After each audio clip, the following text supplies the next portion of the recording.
Сәлеметсіңдер ме балалар? Қазір математика сабағы. Математикадан бүгінгі біздің оқитын тақырыбымыз бір бағыттағы қалып қою қозғалысы. Бүгінгі сабақта бір бағыттағы қалып қою қозғалысына берілген есептерді шығаруды үйренеміз. Балалар, ең бірінші мен сендерге мына кітабымыздың 33-ші бетіндегі 3-ші тапсырмадан бастап түсіндіргім келіп тұр.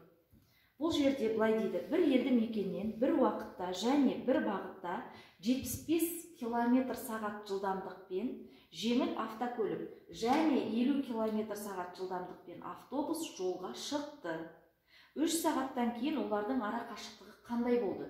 3 сағаттан кейінгі ара қашықтықты табуымыз керек. Ол үшін балалар, біз ең бірінші бір бағыттағы қалып қою, яғни қашықтау жылдамдығын табуымыз керек. Оны табу үшін V1-ден V2-ні азайтамыз. Яғни 75-тен 50-ді азайтамыз, тең 25 км/сағат. 25 км/сағат бұл қашықтау жылдамдығы.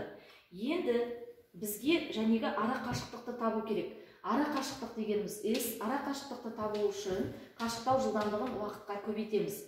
25-ті 3-ке көбейтеміз, тең 75 км-ға тең болады.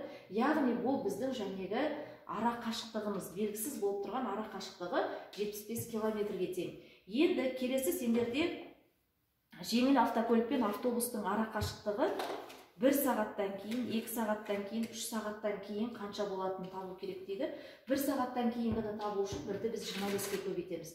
25 км, 2 сағаттан кейін 50 км, 3 сағаттан кейін 75 км-ға тең болады екен.